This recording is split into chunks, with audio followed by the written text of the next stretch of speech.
तो बताइए कि ये उत्तर प्रदेश के नेताओं ने तो बड़ा जलवा काट रखा है बिहार के भीतर।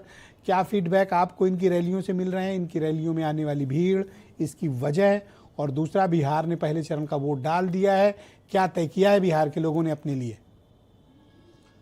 ब्रजेश जी, यूपी के नेताओं को पसंद किया जा रहा है बिहार में, ये बात तो प्रमाणित हो चुकी है और भीड़ रैलियों में दिखती है। लेकिन जो पहले चरण का मतदान हुआ है उसमें एनडीए ये मान रहा है कि वो बहुमत की ओर जा रहा है और इस बार वो क्लीन स्वीप करेगा, यानी कि वो बहुमत के भी ऊपर जाएगा।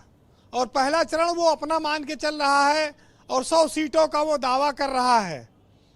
अब 14 तारीख को पता लगेगा कि असली परिणाम क्या है। लेकिन कहते हैं ना कि बिहार में चुनाव है, यूपी में तनाव है। यूपी पड़ोसी राज्य है, काफ़ी बोली भाषा खान पान रिश्तेदारियां हैं बिहार और यूपी में सटे हुए जिलों में। तो जो ट्रेंड बिहार में बनेगा वो यूपी तक आएगा, इसमें कोई शक नहीं है।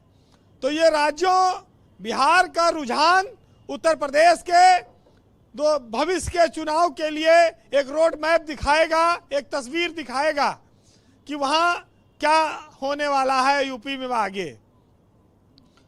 देखिए, योगी आदित्यनाथ मुख्यमंत्री हैं, लेकिन वो पहले हिंदुत्व के एक बड़े नेता हैं और उनकी छवि राष्ट्रीय स्तर पर बड़े नेताओं में लगातार उनकी बढ़ती जा रही, उनका कद बढ़ रहा है। उनको सुनने के लिए, देखने के लिए लोग आते हैं।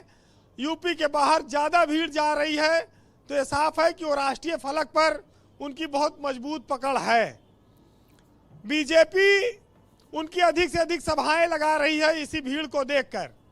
तो जब अगर एनडीए जीतेगा तो उसमें योगी का भी योगदान बहुत बड़ा होगा, इसमें कोई शक नहीं है। वैसे अखिलेश यादव दूसरी तरफ हैं जो टक्कर दे रहे हैं। एक बात आपने जो कही कि नीतीश कुमार की सभा से ज्यादा भीड़ योगी की सभा में है, तो योगी एक चमत्कारिक नेता के तौर पर बिहार में देखे जा रहे हैं और एक सख्त नेता और एक बुलडोजर वाली जो उनकी छवि है, अपराधियों के खिलाफ कानून व्यवस्था के मुद्दे ने उनको चमकाया है। और इसीलिए बिहार में भी शायद लोग ये सोचते हैं कि अब योगी की ही तरह कोई ऐसा व्यक्ति आएगा।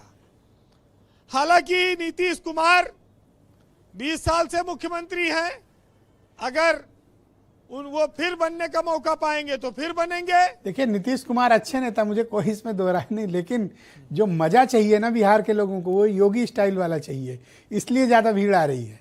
क्योंकि जब देखिए राज्य पिछड़ा हो, ज्यादा दबंगई का बोलबाला हो, हाँ, अमीरी और गरीबी का अंतर हो, तो लोग ऐसे नेताओं को पसंद करते हैं जो दो टूक फैसला करे। आर या पार वाले लोग पसंद करते हैं नेताओं को, तो योगी को लोग उस नजरिए से देखते हैं। लेकिन दूसरी ओर अगर आप देखें तो अखिलेश यादव भी राष्ट्रीय स्तर पर जितनी भीड़ जुटा रहे हैं, शायद विपक्ष में उनके कद के बराबर कोई नेता इस समय दिखाई पड़ता हो। अखिलेश यादव, नौजवानों में उनका जो क्रेज है, उनकी जो रैलियां हैं, वो एक बड़ी रैली रोज कर रहे हैं और इसमें कोई शक नहीं है कि वो विपक्ष के लिए बहुत बड़ा एसेट साबित हो रहे हैं। अगर अखिलेश यादव रोज रैलियां ना करते बड़ी बड़ी, तो अकेले तेजस्वी यादव या राहुल गांधी, इन दोनों के लिए कोई आसान चुनाव नहीं था ये। तो ये चुनाव अच्छा, एक चीज आपने महसूस की, ये गठबंधन बना के भले लड़ रहे हैं ये लोग, विपक्ष के लिए पूरी मेहनत की है। अब परिणाम चाहे जो रहा है जी, और तेजस्वी की अगर जीत होगी तो उसमें भी यूपी के अखिलेश यादव का बड़ा योगदान होगा, इसमें कोई शंका नहीं है। वैसे मायावती भी गई है चुनाव लड़ने, उनका तो एक ही विधायक यूपी में है इतने बड़े राज्य में, वहां भी हो सकता है अगर वो बहुत मेहनत करें तो एक जिता लेंगी। लेकिन ये चुनाव जो है, ये चुनाव एक कहा जाए बहुत बड़ी परीक्षा है राजनीतिक दलों के लिए। वैसे भी हर 5 साल पे उनको परीक्षा देनी पड़ती है। लेकिन ब्रजेश जी, बुढ़े से बुढ़ा नेता भी हो, अगर भीड़ आ गई चुनाव में रैली में, तो उसको टॉनिक मिल जाता है, जवानी आ जाती है।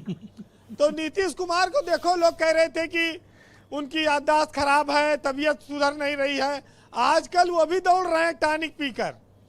तो ये भी उसी का चमत्कार है, आप कह सकते हैं। तो ये खाली यूपी के नेताओं से नहीं मतलब आप मिला ये है। कहना चाहते हो कि जनता को देखकर नेता की जवानी लौटाती है। हाँ एकदम, मैंने कहा ना, ये टॉनिक की तरह काम करता है। और सबसे बड़ी बात यह है कि बिहार के बहुत सारे युवा रोजगार के लिए उत्तर प्रदेश आते हैं और उत्तर प्रदेश के नेता वोट मांगने इन दिनों बिहार जा रहे हैं। कैसा संयोग है कि आप इसको देखिए और उम्मीद करिए कि आने वाले वक्त में बिहार और उत्तर प्रदेश के बीच कितना बढ़िया तालमेल बनेगा। वैसे भीड़ की एक बहुत बड़ी संख्या ये होती है कि उसकी सुबह किसी दल में होती है, शाम किसी और दल में होती है, उसका मन पलटता रहता है। तो आखिरी तक वो मन बरकरार रह जाए, ये भी बहुत बड़ी बात होगी। जी वीरेंद्र जी, वैसे बिहार में जो लोग जीत का दावा कर रहे हैं उनको 14 तारीख को पता लगेगा और लोकप्रियता भी बिहार में किसकी कितनी है ये भी पता लगेगी। लेकिन एक चीज है, कांग्रेस 58 सीटों पर लड़ रही है। अगर कांग्रेस कम सीटें लेती तो शायद विपक्ष का ज्यादा फायदा होता। अब देखिए बाकी पब्लिक अरे निर्णायक सुरेंद्र है। राजपूत स्टूडियो में झगड़ा कराओगे क्या? ऐसे ही नाराज बैठे हैं, अब आप ये सब बोलोगे तो झगड़ा हो जाएगा। उन्होंने अब कह रहे हो कम सीट लेनी चाहिए। सुरेंद्र जी का खैर ये वो जानते हैं कि जनता में अभी कांग्रेस की पकड़ कमजोर है, लेकिन उनके हौसले बुलंद हैं। आप इसकी तारीफ करिए। फिलहाल आप बराबर कर रहे हो कह के। फिलहाल Complete जिस करिए तरह जी, से complete उन्होंने कहा कि चूहा पुल कुतर देता है, चूहा शराब पी जा रहा है, तो ऐसे हालातों पर रफीक सादानी ने एक बड़ा अच्छा शेर लिखा है जियो बहादुर खद्दरधारी नाम से। आप सुनिएगा कि ई महंगाई, ई बेकारी और नफरत की फैली बीमारी और दुखी रहे जनता बेचारी, बिकी जात बाय लोटा थारी और जियो बहादुर खद्दरधारी, और बरखा माँ विद्यालय ढहेगा और वही के नीचे टीचर दबेगा, और नहर के खुलते दुई पुल ढहेगा और तोहरन पूत के ठेकेदारी, जियो बहादुर खद्दरधारी। वाह वीरेंद्र जी वाह, पुरानी चीजें आप याद दिला देते हो। जबरदस्त, बहुत शुक्रिया, बहुत धन्यवाद। आपने जो फीडबैक, ओपिनियन और पॉलिटिकल ऑब्जर्वेशंस हमें उपलब्ध कराया, बहुत धन्यवाद आपका बहनों भाइयों।